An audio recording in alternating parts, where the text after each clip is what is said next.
2021 has been a year of huge challenges for Indian companies at all levels.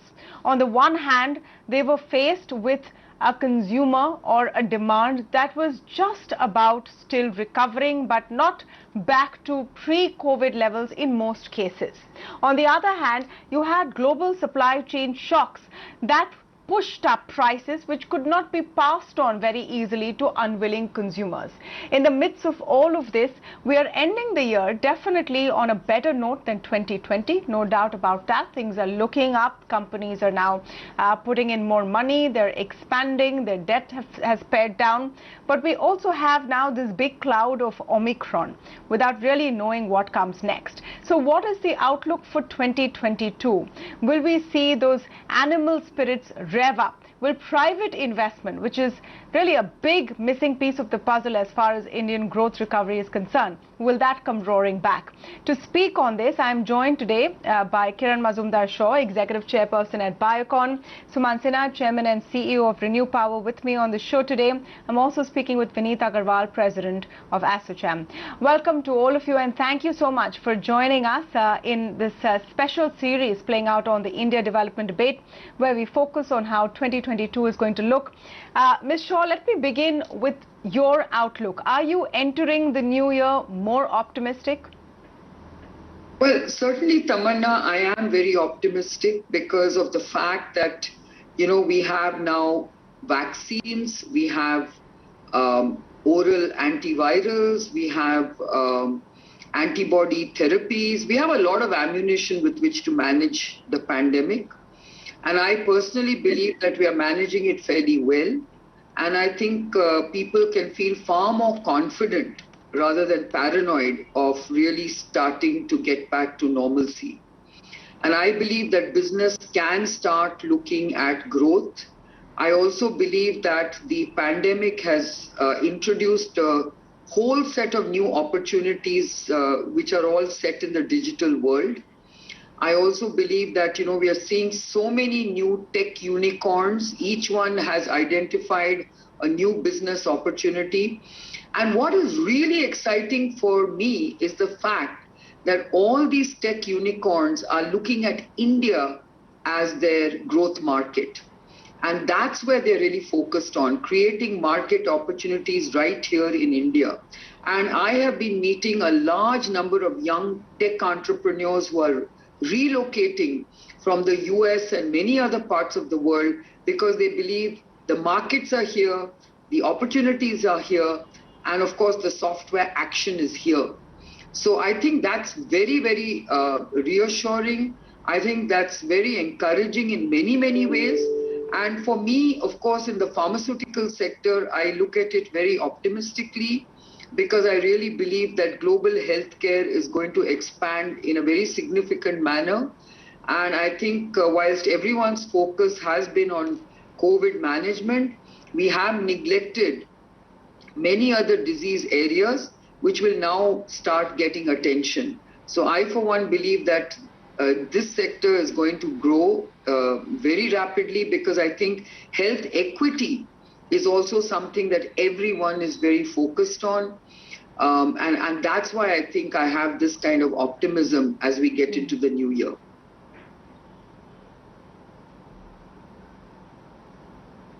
Mr. Sinha, what do you think would be the major themes for any big business in 2022? We've seen 2021 truly as the push for a digital front to any business, a move to technology. Do you see that persisting for you, especially in the green energy and the clean energy space? Do you think that 2022 will be a pivotal year? Yeah, so let me just try to address both the questions that you asked there. First, about whether digital is an area that is going to be something that will grow in all sectors. And the answer to that, I think, is absolutely yes. Partly because of the reason that Kiran talked about, which is that there are so many new unicorns that are being created that almost every young Indian at this point is probably thinking about which area they can come out with in terms of starting up their own venture. And I'm sure, therefore, that the bright young minds will come up with many, many different opportunities. Equally, larger companies are thinking about how they need to improve and increase their own digital footprint, just like we are in our area.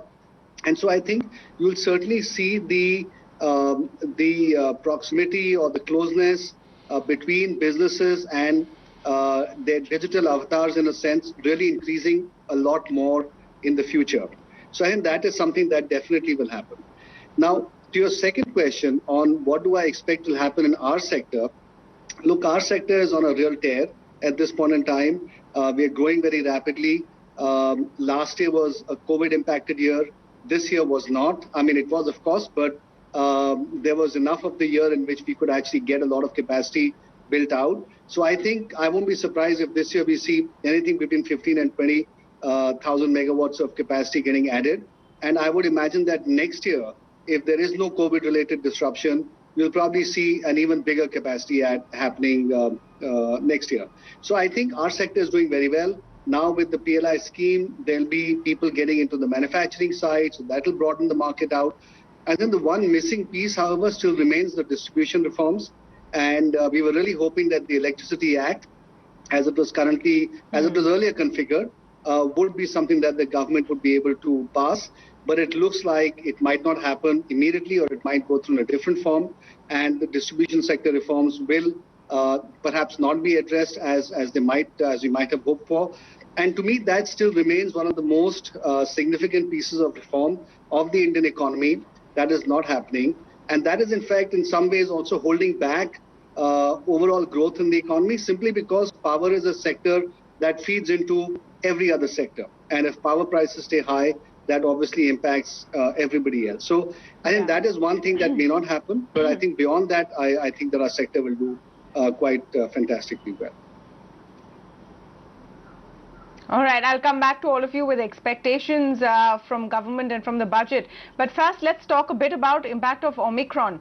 Mr. Agarwal, are you going into the new year worried about whether the pandemic or COVID-19 will continue to be a persistent theme?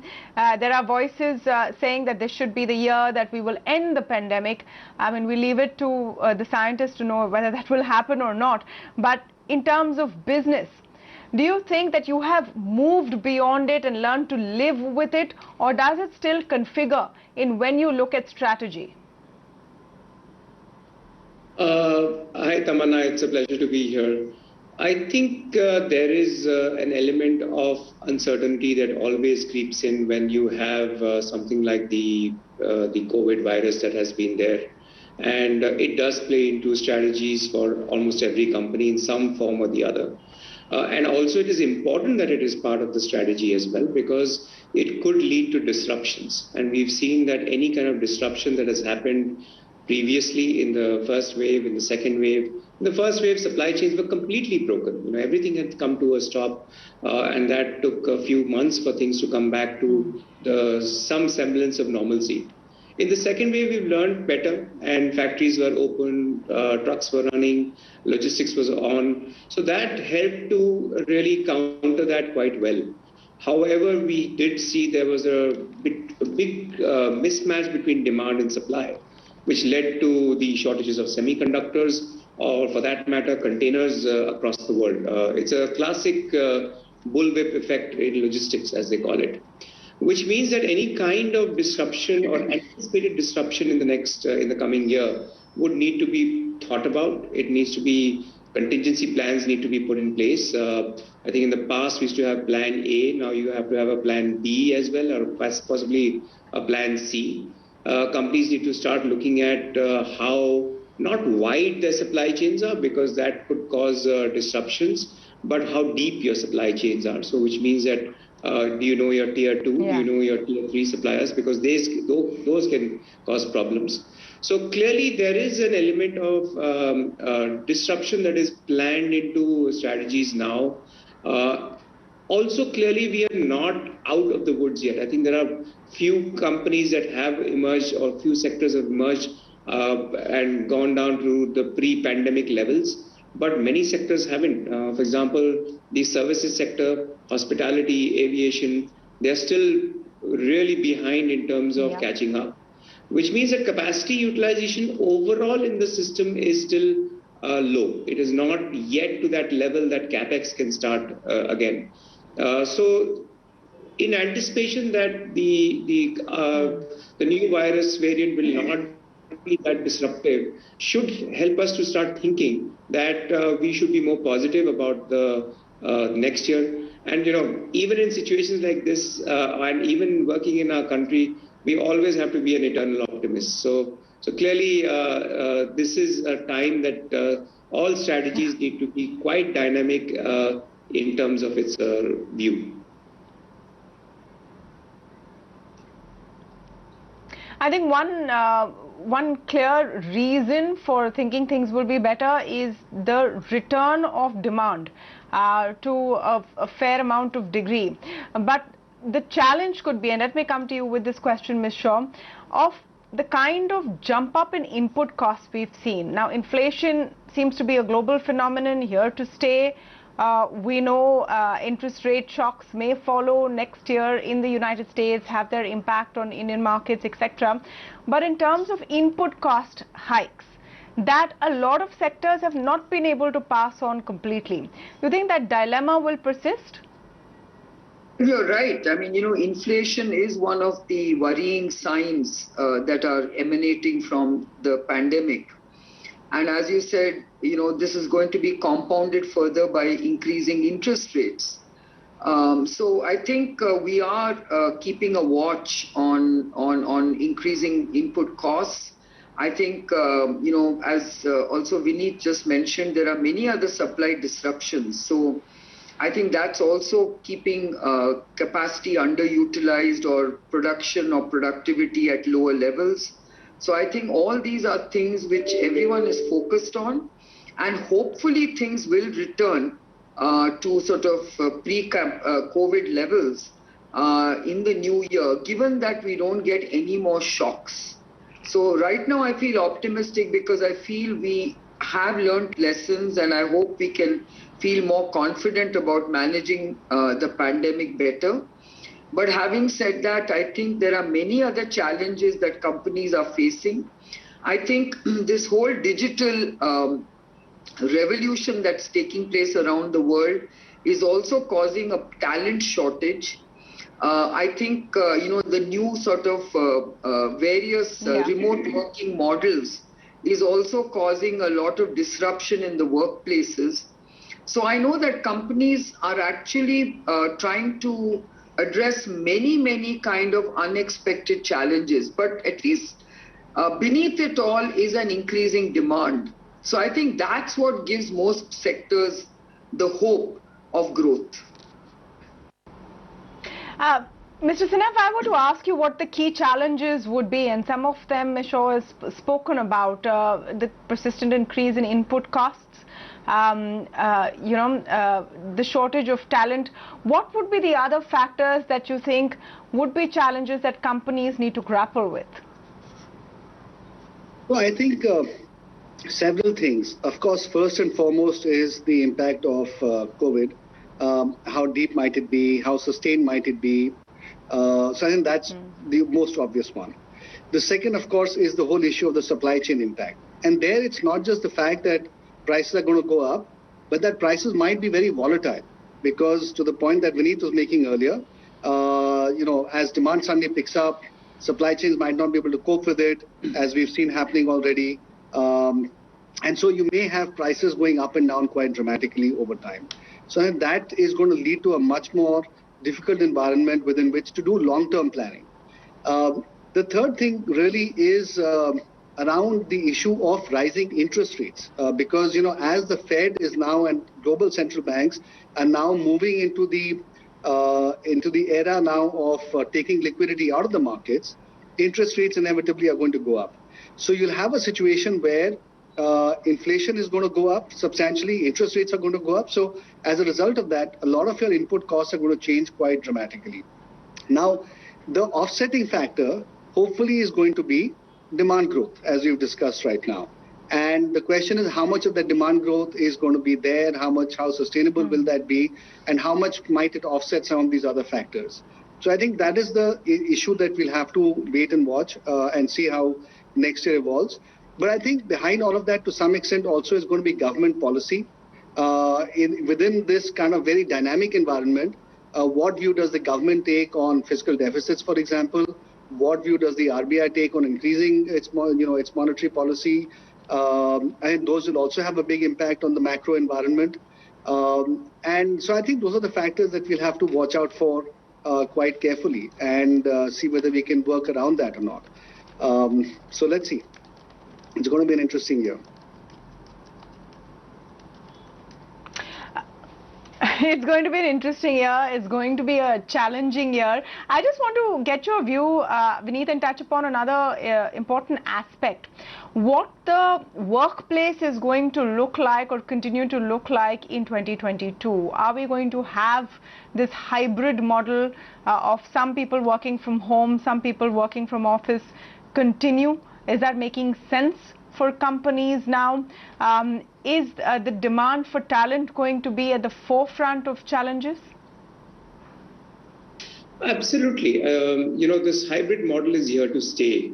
It's not going to mean that, even if you have a virus or not, there are some companies that have completely moved to hybrid.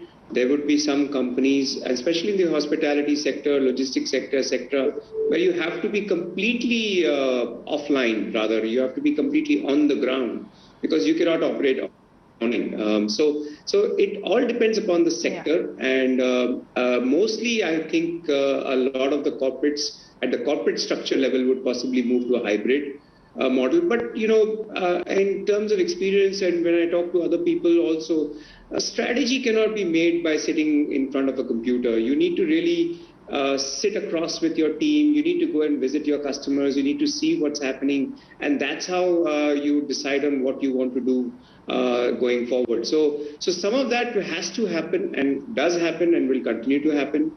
Talent is always a shortage. I think the three sectors right now that is really, really hot in terms of talent is clearly one is the IT sector, where there's a huge amount of crunch in terms of availability of people and the right quality of people.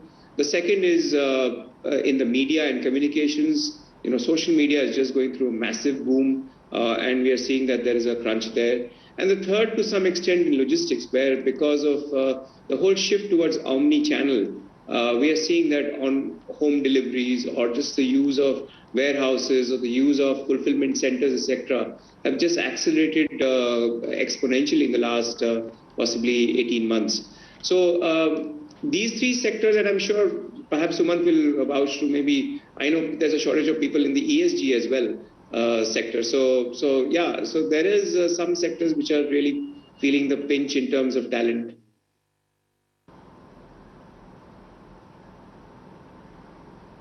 So all three sectors which are represented in a sense in this panel are definitely going to see a great year ahead and have already been seeing that uptick because of the situation that we're in. Nevertheless, I must ask what you would want to see from the policy side. So, Ms. Shaw, let me begin with you. The budget 2022 is going to be the big event of the year, will kick off in the first couple of months itself. Everyone waits for that. What would you like to see in terms of direction coming in from the finance minister, especially considering how much is being said about private investment not kicking in yet, capex not kicking in yet to the extent it should?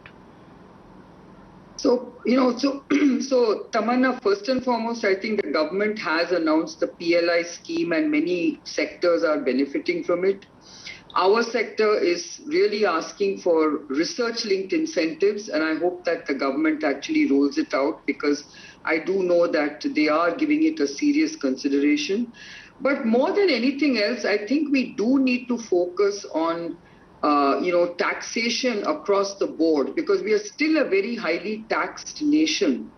And if you want to see a lot of these investments coming into various sectors, I think you do need to look at ease of doing business. I think it's still very, very complex.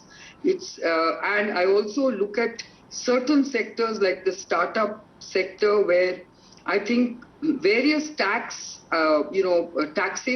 on startups, on angel investors, on VCs. I think they have to ease that a bit more. So I think tax, certainly tax shares when they are sold, but just to basically start taxing notional valuations is not going to really be conducive to more investments. So I think we need to look at taxation as a broad kind of area, ease of doing business broadly, because we are still not in that kind of a zone where we can say it's easy to conduct business in India. It is still not easy to run a business in India. We know that many international companies who try and set up shop in India struggle with all the various rules and regulations. So I do hope that we can see some big moves there. I know that the Prime Minister is very seized of these kind of requests from India Inc. and various other sectors. But I would like to see those coming into the budget. Of course, we are talking about industry, so I'll confine my comments to industry. But obviously, as someone who's very invested in healthcare, I would like to see health spending increase. I think it has increased substantially because of vaccinations. But I think we need to really focus on improving our healthcare expenditure, given that we want to come out with the universal healthcare model, where right to healthcare is something we want to really address in terms of quality healthcare. So I think there's a lot to be done. Of course, there are many areas that we need to focus on: education, health, and of course, but I'm going to just focus on business.